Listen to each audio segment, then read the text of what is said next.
कभी कभी सबसे ख़तरनाक चीज़ आवाज़ नहीं होती, बल्कि वो सन्नाटा होता है जो सब कुछ जानते हुए भी चुप रहता है। ये कहानी है एक ऐसी रात की जिस रात 3 लोग एक साथ एक हवेली में दाखिल हुए थे, लेकिन सुबह होते होते सच, भरोसा और रिश्ते तीनों चकनाचूर हो चुके थे। बहुत ख़तरनाक कहानी है और बहुत क्राइम सस्पेंसफुल स्टोरी है।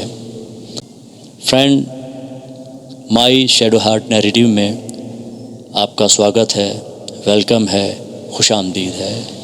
कहानी को शुरू करने से पहले आपसे रिक्वेस्ट है, चैनल को काइंडली सब्सक्राइब कर लीजिए, वीडियो को लाइक और शेयर कीजिएगा, वीडियो में एंड तक बंधे रहिएगा क्योंकि कहानी बहुत ज़्यादा ख़तरनाक, खौफनाक, अमेजिंग है। बहुत इसमें सस्पेंस है, थ्रिल है। 3 दोस्तों की बहुत अमेजिंग कहानी है। कहानी को शुरू करते हैं। कहानी का नाम है सन्नाटा, रहस्य की आखिरी रात। आहना, करण और राघव तीनों कॉलेज के दोस्त थे। काफ़ी समय से एक दूसरे को जानते थे, हंसते मजाक करते थे और एक दूसरे पर बहुत भरोसा भी करते थे। उस रात उन्हें अपने कॉलेज के प्रोजेक्ट के लिए शहर के बाहर एक पुरानी हवेली में रुकना था।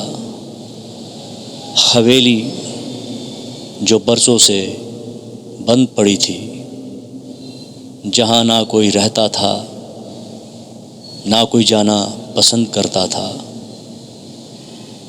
जैसे ही तीनों हवेली के सामने पहुँचे, आहना का दिल अचानक तेज़ी से धड़कने लगा। उसे लगा जैसे कोई उन्हें देख रहा हो। आहना ने धीरे से कहा, पता नहीं क्यों मुझे ये जगह ठीक नहीं लग रही। मुझे यहाँ खौफ आ रहा है। यहाँ हमें नहीं ठहरना चाहिए। राघव मुस्कराया और बोला, अरे यार, ये पुरानी जगह है, इसलिए तुम्हें डर लग रहा है। 2 घंटे में आदत पड़ जाएगी, डोंट यू वरी। करण कुछ नहीं बोला। वो बस हवेली को देखता रहा। उसकी आंखों में अजीब सा डर और सोच थी। हवेली का दरवाज़ा जैसे ही खुला, हवा का एक तेज़ झोंका अंदर आया।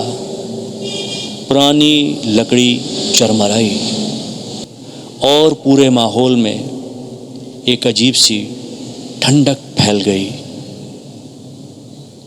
तीनों अंदर दाखिल हुए, मगर खौफज़दा थे। कुछ जाहिर कर रहे थे खौफ को, और उनमें से कोई एक खौफ को जाहिर नहीं कर रहा था। हाल में पुराना फर्नीचर था, दीवारों पर जमी धूल और छत से लटकता एक टूटा हुआ बल्ब हर कदम के साथ फर्श की आवाज़ गूंज रही थी। आहना बार बार पीछे मुड़कर देख रही थी। उसे बहुत डर लग रहा था। वो बहुत ज़्यादा खौफज़दा थी। उसे लग रहा था कि कोई है जो दिख नहीं रहा, लेकिन हमें देख रहा है और यहाँ मौजूद ज़रूर है। ज़रूर यहाँ कोई मौजूद है। हम तीनों के अलावा। रात धीरे धीरे गहराने लगी। रात के घोर काले साए गहराने लगे। हवेली के अंदर अजीब अजीब आवाज़ें आने लगीं। कभी दरवाज़े की चरमराहट, कभी खिड़की से टकराती हवाएं। अहाना ने घबराकर कहा, क्या तुम लोगों को भी ये आवाज़ें सुनाई दे रही हैं? जो आवाज़ें मैं महसूस कर रही हूँ, कुछ तो बोलो। मैं बहुत ज़्यादा आवाज़ें महसूस कर रही हूँ। राघव ने कहा, हवेली पुरानी है, आवाज़ें आती ही हैं, लेकिन करण का चेहरा गंभीर था। अंदर से वो भी बहुत खौफज़दा और परेशान था। उसने कहा, मुझे यहाँ कुछ ठीक नहीं लग रहा। थोड़ी देर बाद करण अचानक वहाँ से चला गया। जब काफ़ी समय तक वो वापस नहीं आया तो अहाना घबरा गई। वो चिल्लाई, चीखी और चिल्लाकर बोली, करण, करण, तुम कहाँ हो? कहाँ हो तुम करण? कोई जवाब तो दो। तुम्हारी कोई आवाज़ नहीं आ रही। तुम हमें कहीं दिखाई नहीं दे रहे। करण, कोई जवाब दो, कहाँ हो तुम? लेकिन कोई जवाब नहीं आया। राघव और अहाना उसे ढूंढने निकले और तभी फर्श पर पड़ा एक मोबाइल मिला। करण का मोबाइल, स्क्रीन टूटी हुई थी। अहाना का डर अब यकीन में बदल चुका था।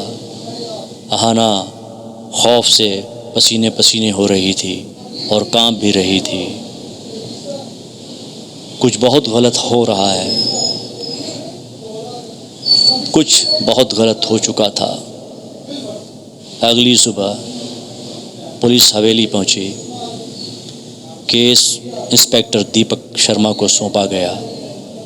शांत चेहरा, तेज दिमाग और हर छोटी बात पर कड़ी नज़र। इंस्पेक्टर शर्मा ने कहा, हवेली में उस रात सिर्फ 3 लोग थे। बिना किसी बाहरी के ये केस आसान नहीं है। जांच के दौरान एक पुरानी किताब मिली। उसके अंदर एक कागज़ छुपा हुआ था जिस पर लिखा था, सच्चाई तब सामने आएगी जब तुम सबसे कम उम्मीद करोगे। शक की सुई घूमने लगी। अहाना, क्योंकि वो करण की सबसे ज़्यादा करीबी थी। राघव, क्योंकि वो बहुत शांत और ज़्यादा मददगार बना रहता था। लेकिन इंस्पेक्टर शर्मा को कुछ और ही खटक रहा था।